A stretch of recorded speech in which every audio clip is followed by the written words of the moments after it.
جدل جديد يشعل إفريقيا. مطالب صادمة من بعض الأصوات بسحب لقب المغرب من كأس إفريقيا 1976. ما هو الواقع وما هي القصة الحقيقية؟ اليوم سأكشف لكم كل التفاصيل وحتى الأمور التي لا يتحدث عنها أحد. لفهم هذا الجدل يجب أن نعود إلى عام 1976. البطولة كانت مختلفة عن باقي النسخ، لم يكن هناك نهائي مباشر، بل كانت هناك مجموعة نهائية تضم 4 فرق، والمغرب تصدر المجموعة بجدارة وتوج رسميا باللقب. هذه النقطة مهمة جدا إذ كثير من الناس لا يعرفونها، وهذا السبب الرئيسي الذي يجعل أي محاولة للتشكيك في المغرب صعبة جدا. في ذلك الوقت كل فريق واجه تحديات كبيرة. بعض الفرق كانت تواجه مشاكل سياسية، وبعضها الآخر صعوبات مالية وإدارية. المغرب قدم أداء رائعا وسط هذه الظروف، وهو ما جعله يتصدر المجموعة عن جدارة واستحقاق.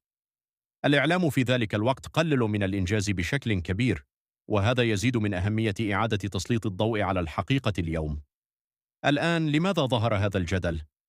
بعض الأصوات من غينيا طالبت بإعادة النظر في استحقاق المغرب للقب، وقالوا إن النظام لم يكن عادلا وأن اللقب لا يجب أن يكون للمغرب.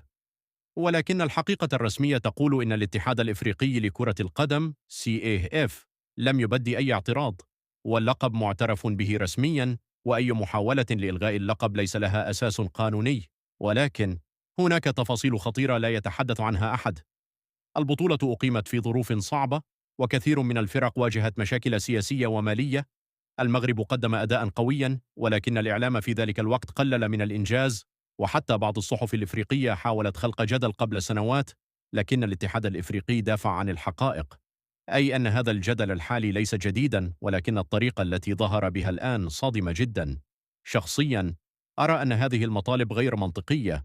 اللقب رسمي والمغرب صعد بناء على المنافسة، وأي محاولة لسحب اللقب ستثير غضبا كبيرا بين الجماهير المغربية. وهذا الجدل يوضح حقيقة مهمة: هناك دائما من يحاول تشويش الإنجازات المغربية، لكن التاريخ واضح.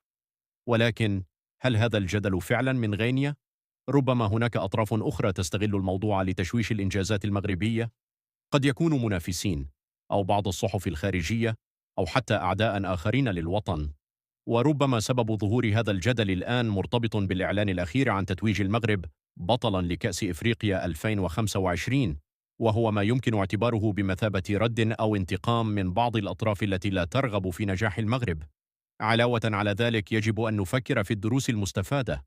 المغرب حقق إنجازاته بصبر وعمل جماعي، وأي محاولة لتقليل هذه الإنجازات هي محاولة فاشلة. الجماهير المغربية يجب أن تعرف أن التاريخ دائما مع المغرب، وأن الحقائق واضحة ولا يمكن التشكيك فيها. والآن دوركم، هل ترون هذا الجدل منطقيا أم مجرد محاولة للتشويش على المغرب؟ اكتبوا آراءكم في التعليقات، ولا تنسوا مشاركة الفيديو مع كل من يريد معرفة الحقيقة كاملة.